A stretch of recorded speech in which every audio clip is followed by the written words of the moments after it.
Halo, assalamualaikum warahmatullahi wabarakatuh.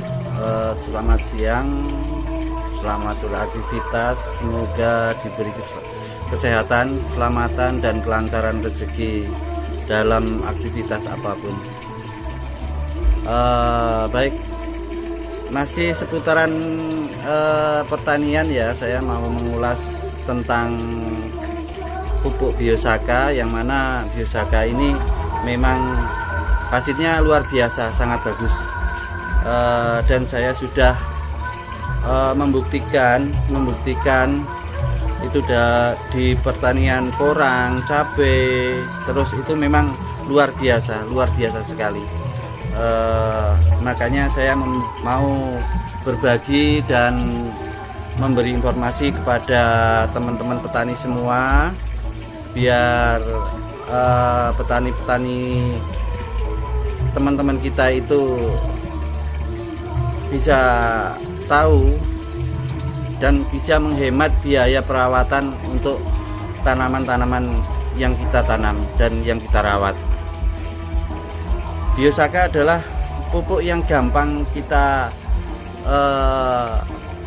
ambil ya, kita bikin, karena bahan dasarnya dari tumbuh-tumbuhan seperti tanaman-tanaman liar ya, tanaman apa saja bisa untuk dijadikan pupuk Biosaka tersebut. Biosaka seperti ini, saya sudah membuat banyak, dan ini akan bagus semakin lama. Apabila kita simpan sampai 1 tahun, 2 tahun, itu akan lebih bagus, hasilnya lebih bagus.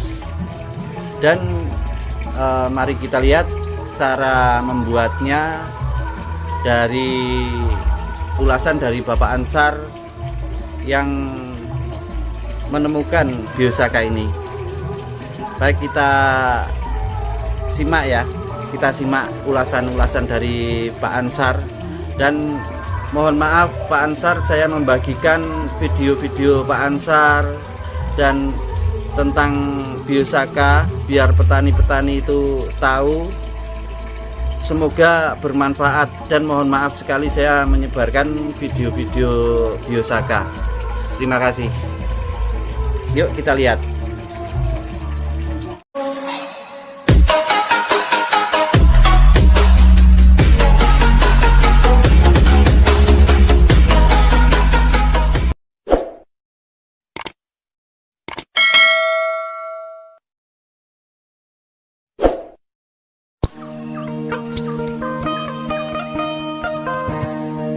Sahabat tani, apa kabarnya hari ini?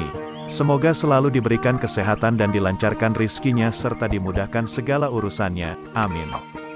Dalam kesempatan ini, kita sedikit bahas kembali tentang Biosaka, di mana saat pembuatan Biosaka ini masih sering kita mengalami kendala. Di antaranya, kesusahan dalam memilih bahan, perlakuan peremasan, bahkan sampai hal tangan menjadi gatal saat pembuatan. Mari sama-sama kita simak kembali penjelasan-penjelasan dari Bapak Ansar selaku penemu Biosaka, agar kegagalan dalam pembuatan dan aplikasi Biosaka ini bisa dihindari. Mohon diperhatikan, kalau pas buat gatel teruskan, kalau larutannya jadi gatel hilang spontan.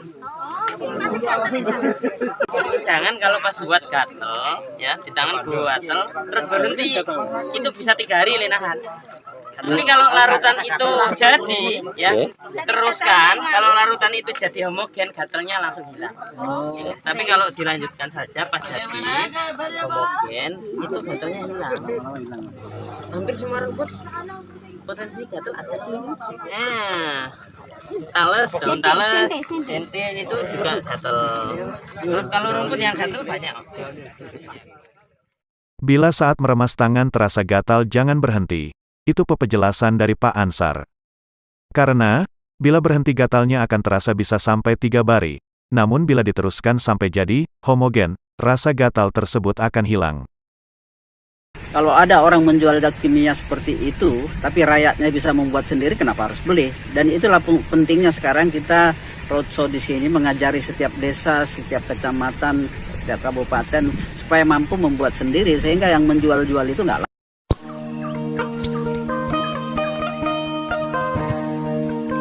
untuk diketahui produk ini bukan pupuk, bukan pestisida, juga bukan obat yang diperdagangkan. Dan nggak bisa dibikin pabrik, kenapa? Bikinnya harus manual pakai tangan, nggak bisa pakai blender.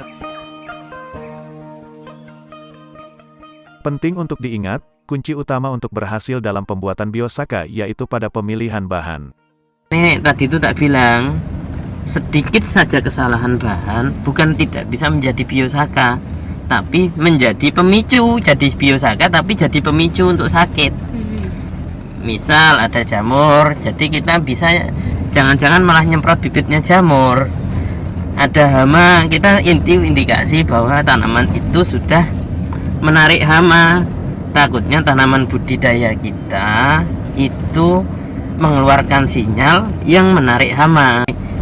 100% sehat, mulai dari fisiknya, pupus daunnya, terus tahan terhadap cuacanya, yowis seperti itu. Intinya satu, sabar. Kadang untuk mencari bahan itu jangankan keliling lapangan, keliling 3 kecamatan pun pernah, sering enggak ngerti kita, persentasenya mungkin hanya 0,00 sekian. Kalau itu bahan kimia, dia akan mengeluarkan reaksi. Nah, reaksi yang terus berlanjut sampai akhir, makanya harapan kita homogen. Contoh A plus B plus C, ya. Misalnya bahan A plus B plus C, misalnya A bahan kimia, B bahan kimia, C bahan kimia, itu kita reaksikan dengan harapan menjadi sebuah reaksi ABC, ya, ABC tanpa ada yang teroksidasi. Nah, pokoknya homogen lah jadi ABC. Gara-gara reaksinya terhenti di tengah, jadinya bisa AB plus C, bisa A plus BC, atau AC plus B, bisa seperti itu.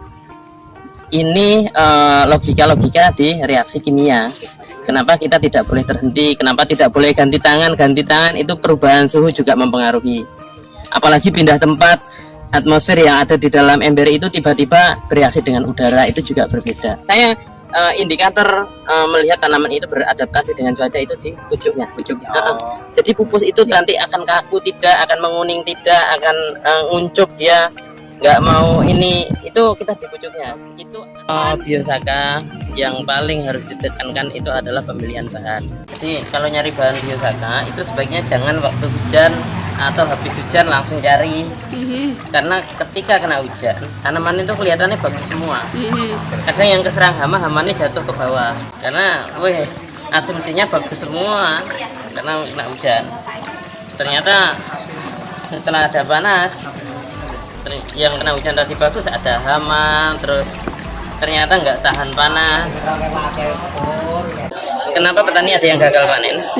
Ketika disemprot Biosaka kelebihan, gitu, itu harusnya penanganannya dengan disemprot lagi, mereka takut dipupuk, itu tambah parah. Padahal penanganannya ini harusnya disemprot lagi dengan Biosaka. Untuk dosis aplikasi ke masing-masing tanaman, kita simak kembali penjelasan dari Pak Ansar berikut ini.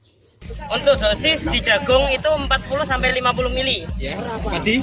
Untuk padi sama. Kalau untuk delay itu hanya 30 mili per tangki 15 liter. Melon, Pak?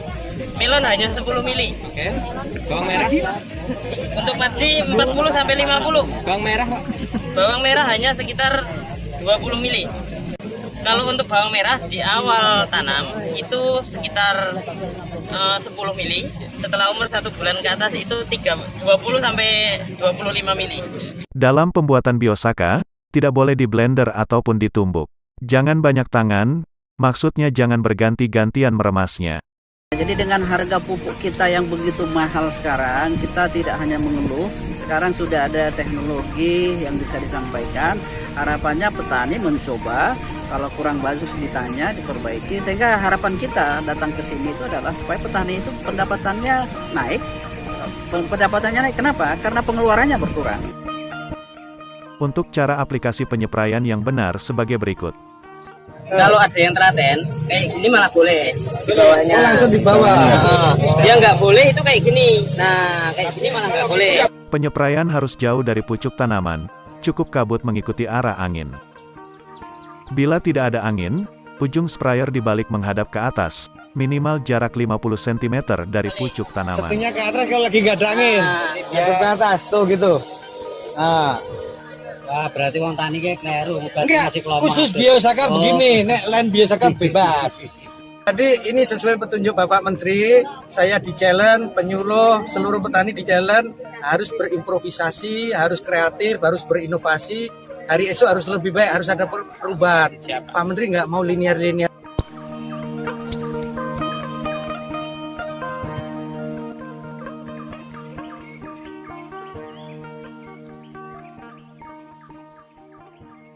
Lalu, bagaimana menangani saat overdosis biosaka? Penanganannya itu disemprot ulang dengan dosis boleh ditambah, boleh sama, itu hanya dengan pengambilan jalan lebih cepat. Penanganannya yaitu, disemprot ulang dengan dosis sama atau ditambah, dan penyemprotan lebih kabut jalannya lebih cepat. Penyemprotan bagus jam 3 sore saat berangin, semakin berangin lebih bagus kabutnya bisa menyebar.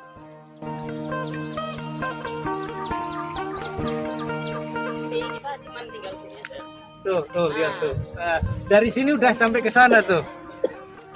Nah, nanti Pak Ansar itu sudah kita siapkan drone. Jadi cukup dari pojokan sawah aja udah bisa keliling 1 hektar itu 3 jam ya. Nanti sekitar 3 jam nggak nyampe udah selesai.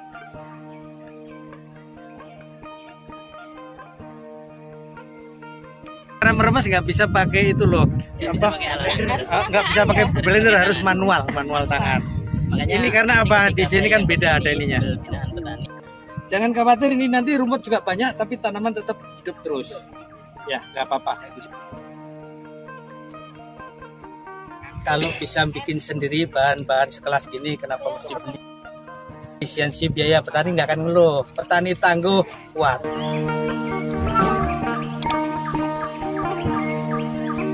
Demikian penjelasan ini, yang dihimpun dari berbagai sumber, semoga bermanfaat ya. Kami mohon dukungannya dari kawan-kawan dengan like dan subscribe, terima kasih, semoga menjadi keberkahan, amin. Tetap semangat hijaukan bumi.